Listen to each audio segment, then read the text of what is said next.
Welcome to the Blow Up the Blueprint podcast, where it's all about how to use creative thinking in your business for a standout brand.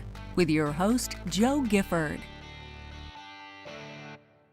Hi, everyone. So welcome back to the Blow Up the Blueprint podcast. And I am so delighted to have a bit of a superstar with me today. Hello, Mr. Van Orden. Hey there, Joe. Glad to be here. Oh, so pleased to have you here. And thank you so much for being here with your cold. I should explain to everyone that we are both actually kind of end of the year Snotsville here. Right, yeah. So it is that time of the year. This is just before Christmas now, where everyone is like crawling towards the finish line, longing for the mulled wine and fireside chat. So Jason, I really appreciate you being here, especially today. Thank you. Absolutely. So just as a quick overview to this amazing guy that I have with me, I'm just going to read just a snippet of his About page. So for more than 12 years, Jason has worked with over 6,000 students and clients, teaching them how to monetize their unique brilliance with content marketing, scalable courses, and automated sales systems. Many of his students have built multi-million dollar businesses and have become top authors, bloggers, podcasters, and speakers in their field. I mean, that just gives us a little insight as to how much I fangirl over you, Jason. But do you want to just say hi yourself and kind of intro your brilliance? All right. So just tell a little more of my story and just kind of Let's see, how far back should we go? No. Yeah. So like I said, I've been online for a while. I guess if I even include my days as a musician, which really is also entrepreneurial. I've been an entrepreneur 17 years. Though I don't have one of those, hey, I was selling lemonade when I was 6 on the corner, kind of stories. I actually had no idea being. You haven't got one of those backstories. No, I didn't even know I'd be an entrepreneur till like in my 20s. I was like, oh, business owner, that's a thing I could be. Okay, sure, yeah. Okay, because I wanted more freedom and all the things that people want. But so I've been online for a while, and all these students that I've had the opportunity, many of which have been taught by my last company, which was based on a podcast, which was the first podcast that was ever created about internet marketing and internet business. And this is like 2005 when podcasting was brand new. And back in those days, I was also a business podcasting consultant and speaking all over the world about podcasting and how to use it in business, and also taking some heat because I was, one of the first ones to be like, how do we, use this podcasting thing to sell and make money? This and newfangled thing. Yeah, because back in those days, that was like MySpace days, I suppose, wasn't it? MySpace and all that kind of stuff. Yeah. And that was really old school. So you're right at the forefront there of the podcasting stuff. And I actually didn't even know that, I was happy to be the business podcasting guy for a while there. And, that was a lot of fun. And the thing I loved about that was that podcasting really grabbed my interest because it was such a great medium for sharing your ideas and your voice. And, in a very, people get to hear your personality and your stories in a different way than a written word. Apparently that worked well because one of the podcasts, which was the internet business one, then took off. And within 2 years, it became this, business that selling, entrepreneurial training with, I had a co-host, a co-founder in that business, and people started asking for training and stuff. So that's apparently that did work rather well. It would seem. That took off big time, didn't it? Let's not underestimate. That was huge. Right. It did do quite well, and it's always, it's always nice when those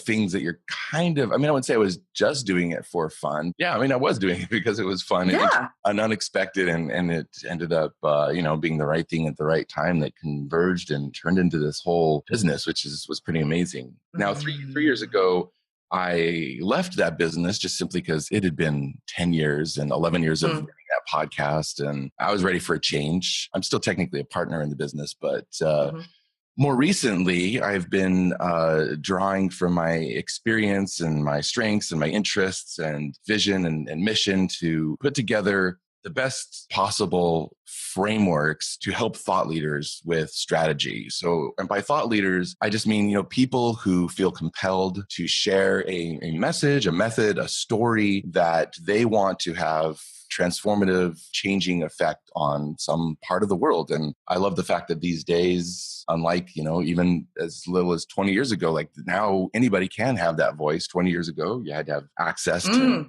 major platforms, whether that be, best-selling books or TV, the news, if you had to be Oprah or the Dalai Lama or, but now you can be just, so-and-so in Ireland or Middle America or, Asia, anywhere, right? And start your thing and tell your story. And I think it's really loved, sorry, Jason, I was going to say that I really, really loved how you just defined a thought leadership there, because I think often when we hear thought leadership, we think, that can't be me. Like it is the Oprahs, it is the Dalai Lamas, it is the people who are above me in my industry, and it feels insurmountable. But what you just said there was so lovely. It's like it's anyone that has a message to share wants to make an impact. Yeah. Well, and there's really a need for it, right? Like, I mean, it's no secret that there are a lot of problems and things to, figure out in the world. And so the answer to that is going to be a diversity of ideas and innovation. And so there are 1,000, 10,000, 100,000, whatever people that need to hear that story, that perspective from that person. And I call this the long tail of influence and impact, and that we have the blockbuster influencers now. This is, and this goes back to an idea from a book called The Long Tail that was written, I don't know, about a decade ago. And now we have all these little niche influencers that, so and the big kicker there is I firmly believe that the cumulative influence and impact on, the world as a whole, when you add up all of the change and things that will happen from all those, I don't want to call them micro influencers because I don't want to, do the possible impact there. But like you add up all the influence of all these, like it's going to far outweigh the impact of the blockbuster influencers. I mean, all due respect to Apple and Elon Musk and, whomever, right? But like it's, we need hat tip guys, but also, So that's, we really do. I love all of this. And I want to delve back into actually one of the tools which got you to where you are now, which I know was really kind of instrumental in really formulating your framework. So I know that your daily email that you started a little while ago now, wasn't it? Yeah. Do you just want to explain a bit about that? Yeah, so I've been, in full disclosure, it's a sometimes daily email. I've noticed I go these spurts of like daily for like 7 to 10 days because I have, inspiration and the time to do it. Actually, I have inspiration every day for it, but like it's, anyway, but yeah, it's still serving the purpose that I started it for. And I am going to crack the code of how to really, really consistently be daily. So I had been kicking this idea around for actually a few years. I remember, I don't know, about 5 years ago, even thinking, man, I want to put out like a piece of content every single, and I'm not talking just a little status update, but just like a piece of content. And it didn't have to be, huge written out article. Now it didn't happen back then for a number of reasons, but at the time I'd been inspired by a friend of mine who is a songwriter, a musician. And one year, I think it was like 2010 or something, she, woke up on January 1st, released a song and said, I'm going to write a song every day of the year this year. And I was so inspired by this idea. And her reason for doing that was that she just wanted to hone her craft, improve her creativity. She wanted to push the limits of what she could do and create and think. And I think she too didn't always like get one out every single day, but I don't know, it was like 150, 200 songs or something she released that year. Wow, that's a body of work right there, isn't it? Yeah. Some of them are amazing. Some of them are okay. It pushed her to start collaborating and trying different things because you'd have to keep fuels stoked. So that's an idea that just stuck in my mind. And so finally, recently, and just another piece of my story that's relevant here is that then after leaving that last business, I've spent the last 3 years, doing a lot of consulting, doing a lot of exploring, a lot of, learning about new ideas, just kind of seeing where I wanted to go next, what I wanted to say next and put out in the world next for my body of work. And, a few months ago, really a lot of things solidified and clicked. And I started seeing, okay, this is where I want to go with what I'm doing. And so I needed to start like really expressing those things online or publishing them somewhere. Cause I'd gone from a podcast every week and creating content regularly for 11 years to just working one-on-one with people, having conversations with people that were valuable, but not really being very prolific. So it's like, okay, I'm just going to choose a channel, really focus, double down, start being prolific again. And I decided an email list it felt like a good way to do that. So yeah, I started the daily email as a way to be more prolific, to push my creativity to, when you know that you're going to try to write an email every single day, like immediately your mind is just like all the little ideas you can pull from, your radar is being honed and turned up. You are unlodging ideas and from your subconscious. And so making room for more, you're seeing what resonates with people and getting feedback more often. You're increasing your chances of creating, some of your best stuff. You are engaging your most intrigued, interested, loyal audience with the work that you're putting out on a regular basis. And there's all these things that come from that. And on a strategic side, I knew, well, the best stuff then I can easily repurpose and put out there, as snippets on, or, in a number of different ways as well. So yeah, that's played a really key part. And I love it. It's been amazing, hasn't it? And, when I signed up to your daily emails, I would often write back to you and go, oh my gosh, I love that one. I love that one.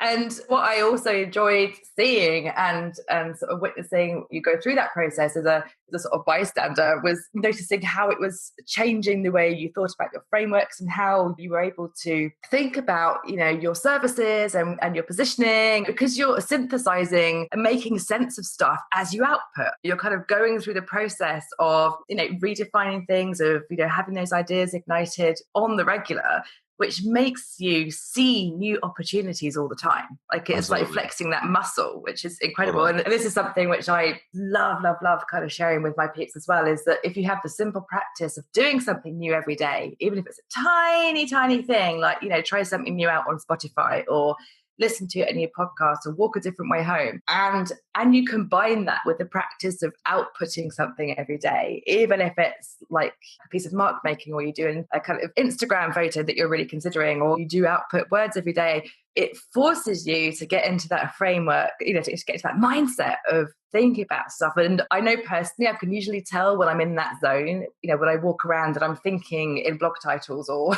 stories, and I'm like, oh, that would be a good story and that would be a great thing. And I think, once you can attune your brain to that process of constantly having ideas and seeing things in a new way, it's incredibly powerful. Yeah. And, and it's, for anybody who's like sitting here thinking like, but how in the world are you going to do it daily? It's like, your brain figures it out. You'd be surprised how every little idea and story can turn into something. And, I'll admit, like sometimes I'm writing one and I'm like, man, am I just phoning this one in because I need to get one done today? Like this doesn't feel as strong as that one I wrote yesterday or a few days ago or whatever. And then I'm like, well, it's 1 a.m. I need to hit send on this thing. So I'll send it. Yeah. And then I wake up to an email. It's like, man, yeah, you've written a lot of good stuff lately, but that one last night, that was really awesome. So it's like, well, for that person, it was totally resonant, right? And there's a lot of ego to get over. I say this out loud, knowing that I'm still internalizing this, but it's like, look, you put it out there and you let the audience decide. And when I say audience, it's not even necessarily the audience as a whole, but even that each audience of one, let them decide what's relevant and resonant, right? And so sometimes you'll be surprised what you put out and people are like, oh my gosh, that was amazing. So. Right. Yeah. And, so what I also loved what you said, Jason, was about, you decided, like, right, I'm going to double down, I'm going to choose a format, and I'm just going to, like, that's my thing. I'm going to do my emails. That's what I'm doing.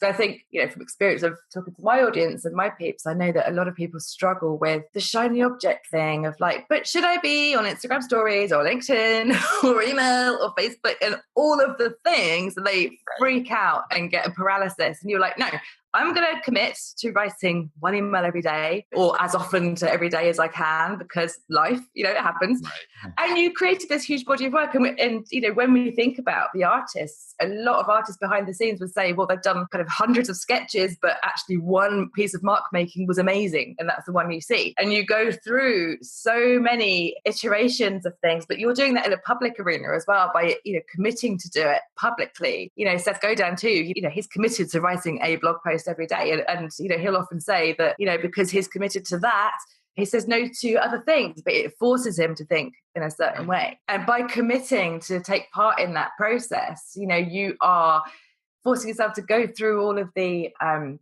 self-sabotage things as well, I would imagine, right? Because I know myself, when I commit to sort of doing something daily, it's like, yeah, but I really need to go and like do something really not appropriate now. Like, it just gets so obsessed by something that seems really insignificant by means of procrastination. You're like, I should really go and hoover. It's like, I never hoover, but if I've committed to write, 500 words a day, I'm going to want to hoover. Yeah. Or do something that's really going to pull me off task. So how have you overcome any of those procrastination or avoidance things as they've come up?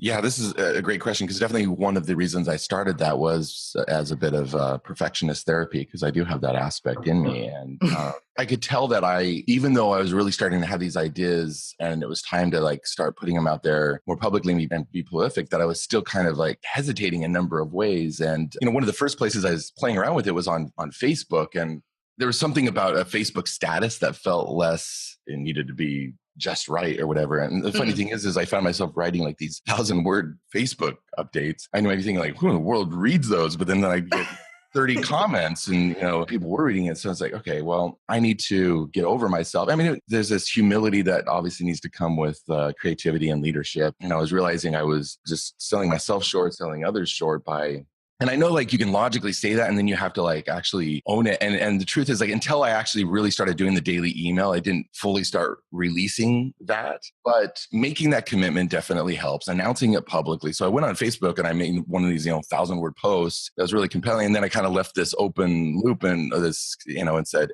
and I'm going to continue talking about this over on this email list over here. And by the way, it's going to be daily, but it's going to be good. So check it out if you want. There's a couple of things there. So one, I was making that commitment publicly. I realized that one of the reasons and this is an ego thing, one of the reasons I was hesitating sometimes to post now on Facebook is like, well, unless I know it's going to get those 30 comments. Now almost I'd set this expectation for myself.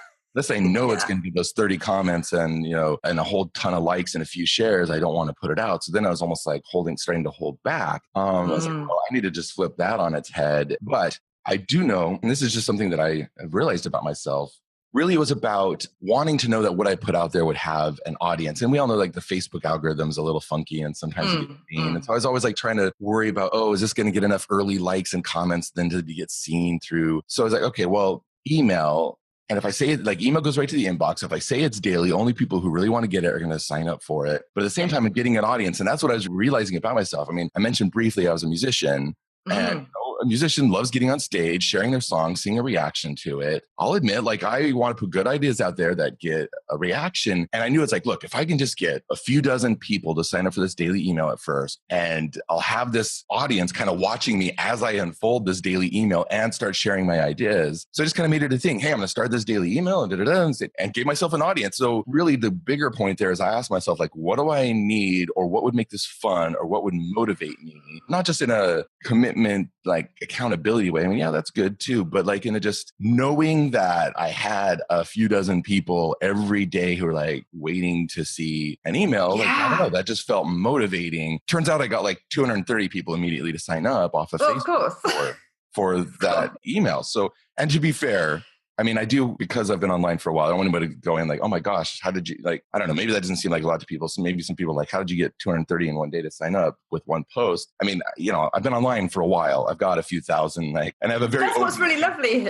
I have a very open Facebook. It's what's really lovely here as well. Right. So yeah, I know. But the fact that you would even be humble about, I'm just going to have a couple of dozen people. It's like, dude, that is, it's so lovely that you wouldn't even kind of be like, right, I'm going to start off and I'm going to have 10,000 people out the gate. You're just like, do you know what? I'm going to play with it. And it's a playbook. And I think that's so awesome, because that goes across the board for newbies starting out who are starting to build their audience and their list and starting to create and to use that content creation maybe for market research and for feedback and all that stuff that it's amazing for, might feel overwhelmed and think, but is anyone going to listen? Well, hey, just start and get people, get the feedback, start to spread the word. And the fact that you were really humble about that, I really love that there was no kind of, that you didn't feel like you had to create this huge stage before you started sharing this stuff. And also you can repurpose that, right? And, I know you've been repurposing some of that content on various channels.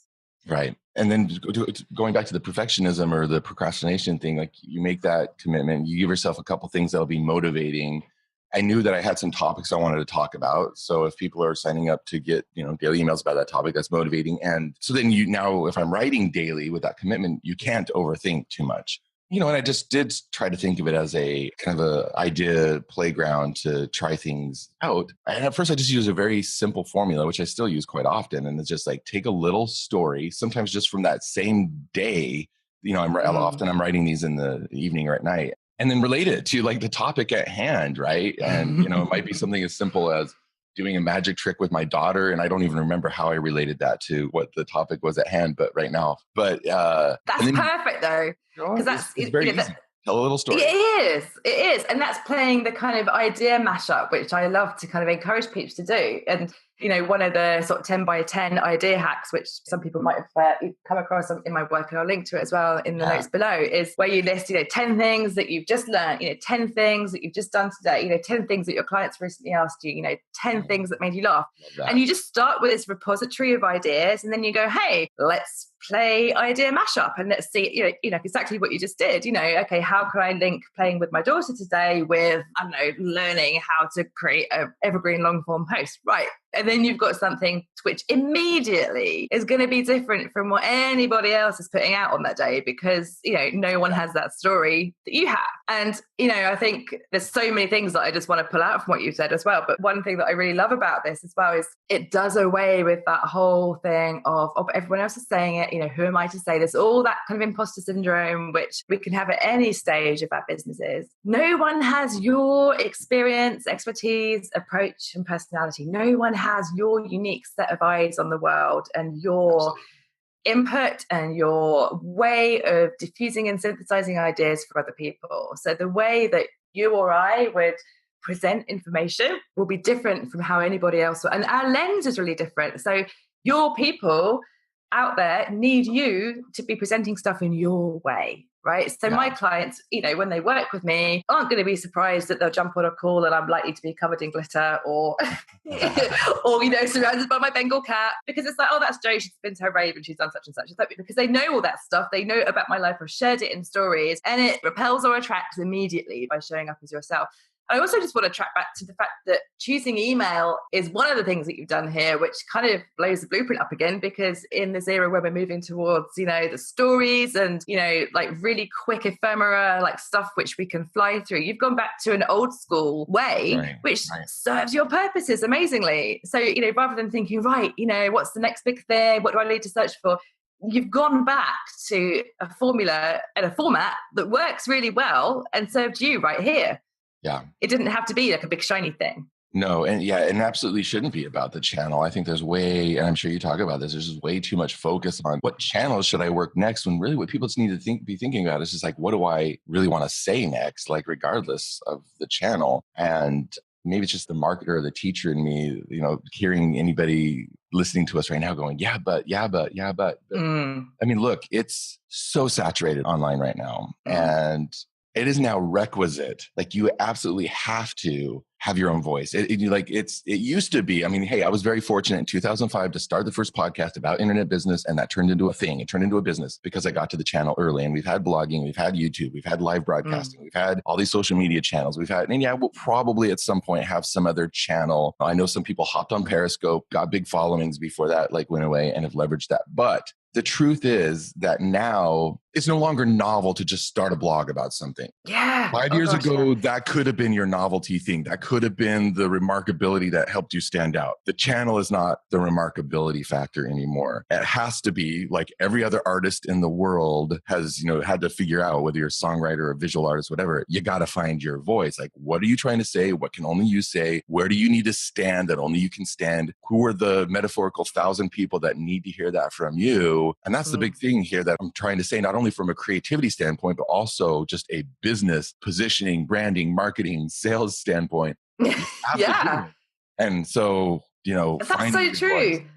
We have to go back to the old school, the basic marketing principles. No matter what you're talking about on what platform, you still need to be talking to your market, right? And we have the opportunity now to kind of create our own markets by talking directly to the people we want to. We have, all this technology, we can do this stuff. But unless you are clear about what you're talking about and your voice and your take on things, none of it matters because it is not going to go anywhere. And also, unless you've started and you are going through the painful process of, oh my God, my first ever YouTube videos, my first audio stuff, anything that anyone ever does first is horrific. So just get it out of the way. Start doing your stuff and start honing your craft. because it's not going to be perfect straight away. And what I love now is when people sign up to my list or even buy something and they say, oh my goodness, like I started following you years ago in your first blog. I'm like, oh wow, did you? That's amazing. And they'll have seen the transition and people come with you. So rather than it being a bad thing that you started in things that are kind of less than refined and polished, actually your audience loves seeing that because they can see how far you go and they come along with you. Unless you press play or press publish, no one's going to hear anything. So start getting your voice out there. And you must have seen incredible changes in this landscape since 2005 when you were doing your podcast, Jason. That's huge. Well, yeah. And the biggest thing, if someone asks me, what's the biggest change? It's like, well, the noise floor has gone way up, right? Noise, fantastic as it is that everybody can have a voice, it's like, well, and the gatekeepers are gone. The barrier to entry is lower. And that just means that a lot more people have come online saying things. If you want to resonate and stand out from the noise, I think you got to be prolific. You got to find your voice and you got to just double down on who you are and expressing that in a way that only you can express it. Ah, yes. And also one of the things I loved that, about you, presenting your content in one of your emails was you had a kind of invitation, I think, to work with you at one point. And what I loved about this particular offer was it was on a lovely Google Doc. It was, no fancy sales page. And it was like, wow, yes, you can rip the rule book up. You can just say, hey, here's what I'm offering. And so many people get hung up on, is my website fancy enough? It doesn't matter if you're saying great things that your people want to hear. It doesn't matter if you're writing them an email or a postcard or whatever. They want to hear from you. And I loved you sending out that offer on a simple Google Doc, and I think even added your WhatsApp number, but like, hey, look, if this is something you're considering, you can contact me. Yeah. It's like amazing, like, be different, be open, because that, just those simple choices showed so much about who you are, about saying, this is who I am, come and chat with me, hear about it. And it takes away all the kind of the saturation in the blueprints and the, BS. Oh man, the BS. And yeah, all the BS. And in fact, I wrote a post about it's a $3,000 program, and I sold it off of Google Doc. I don't even want to call it a sales page, right? And yeah, absolutely. You didn't have like myriad of funnels and upsells and downsells and. Oh, and guess what? Like writing a daily email, it gets so much easier to sell. Like we're so used to seeing these promotional sequences and launches, and you like have your really boring weekly newsletter, and all of a sudden launch. It's like, well, guess what? When you're sending really interesting, compelling stuff every day, my sales pitches and my emails are just like, and to learn like more ways to do this thing I just talked about in the email, go check this. It's just like these little. I actually pitch. I didn't do this at first, but now it's like, I'm not afraid to pitch in every single email, but it's not like a hard pitch. But again, like you're having so many opportunities to resonate and get in there, have somebody go, oh yeah, wow. And the number of people that signed up and said, yeah, that email today, totally, like I was reading it and just nodding my head and going, yeah, you're right. I need that. And so like all of a sudden selling got easier too. So, and look, this is coming from somebody, people might be going, yeah, Jason, you've been online forever and ever writing emails. Of course this is easy. It's like, look, yes, I have written a lot of email and I have gotten better over the years, and I have written for launches, but guess like for the first 12 years or whatever of online, it was hard for me to write sales emails. And one of the biggest reasons is I was trying to follow a formula. Like, oh, this is what you're supposed to do when you copyright. This is what you're supposed to do when you're launching. And now it is like so much easier for me to write emails and sell. I don't know why it's taken me more than a dozen years to figure it out, but I finally like found this my voice where it's just the ease is. And yeah, and people go like, hey, I don't read emails and newsletters anymore, but for some reason I'm waiting for yours every single day. It's like, great, go find find 1,000 people that'll say that to you. And golden, Oh, totally. And that word ease there is so key, because ease and creativity go hand in hand, right? We can't feel creative. We can't look for new ideas if we're trying to jam stuff into old frameworks and into the shoulds and the coulds. It doesn't work. And if you can find that flow, and hey, this is the other thing about creativity and being able to access that way of thinking, is that you get things done. I think recent research has shown that you get things done 500% faster. So even though the daily practice of sitting down to sort of double down and get the work out might at first be a little bit, might be some resistance there towards it. But if you can find that flow, that workflow, that zone of being able to have those ideas and output them, you're going to get things done 5 times faster. Makes everything else easier. Yeah. Doesn't it? You fly through it. And not only that, but your sales become easier because you're rocking up every day giving value. Like, it's a no-brainer, but not everyone will do it. In fact, very few people will do it, as you said, because it's a discipline and it's a practice and it feels overwhelming, whereas in actual fact, it's paving the way for it to be so much easier. I love sort of playing with what's possible and how we can use what's already out there and what's already happened and rip it up and start again. For example, this will go out in January, where I'm starting a Brilliance Ignition treasure hunt, where I'm kind of pulling apart and questioning, okay, well, what if rather than one person broadcasting on webinars, we have our audience broadcasting back to us? What does that look like? What about if we didn't have emails? I had, treasure hunts of different geocaching stuff, of postcards. So I've got a whole set of treasure hunt things going on. And I'm going to be documenting the whole thing from behind the scenes of the people who are on the treasure hunt. So it's kind of completely flipping everything on its head. I have no idea how it's going to turn out. It could be interesting. It could fall on its face, like whatever. I'm cool with that. I want to see what happens if we play outside of the rule book. But, within playing, we find that ease as well, don't we? Of saying, well, you know what? It doesn't matter because I'm just going to see what happens and experiment. And you can be the person that turns something on its head and gets noticed, or you could be the person that, that has your unique angle on it. And that will help you stand above the noise. But if you're using all the same stuff in whatever industry you're in, you're just going to get washed away with all the rest of it.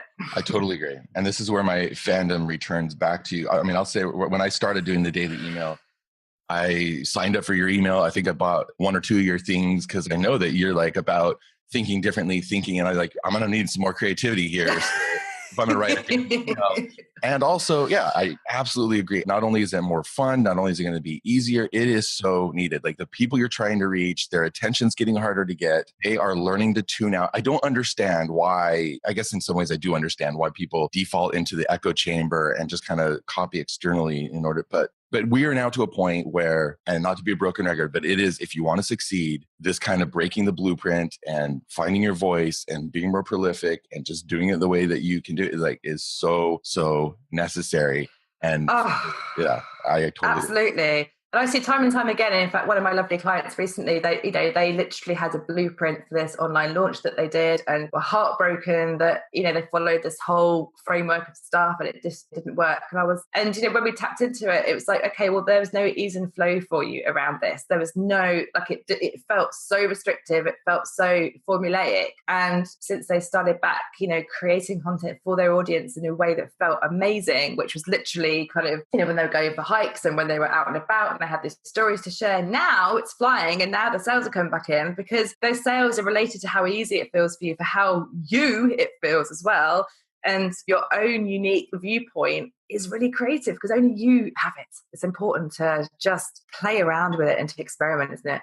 Absolutely. And so what I'm dedicated to, I love how you're dedicated to helping people be creative, find that voice. And I am dedicated to helping people then strategically then applying and translating it to the digital realm online in a way that it translates and turns into an actual business model that supports the body of work that they want to put out there. And I think that's exciting stuff.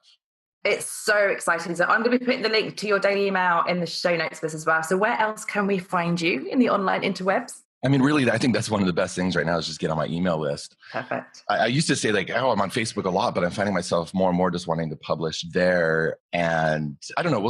Get on the email list. That's really the best thing if you want to get on the list and see what see what this is all about. See it in action. That's what we've talked about. And but yeah, jasonvanorden.com is my website. And I am getting better about republishing some of the best content over on my blog. But kind of like you said, it's like the whole thing of like, you don't need a site, you don't need this, you don't need that. Like I have actually completely neglected my blog for about 3 years, but it didn't stop me from getting a lot of fantastic clients and making great money and making great contributions and impact. So oh my gosh, exactly. I haven't blogged on mine for a couple of months, I don't think, but I have been publishing on various other places and having conversations, and still the sales are coming in. So as you say, it doesn't have to be that formulaic. And I can't wait for my peeps to sort of check out your email sequences and see what's going on, and to really just enjoy all the storytelling and the open loops and just see the genius that is Mr. Van Orden. And thank you so much for being here with me today with your cold.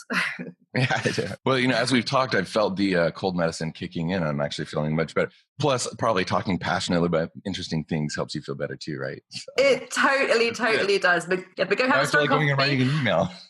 You better write an email right now while you're all pumped up. While I'm all fired up. Totally.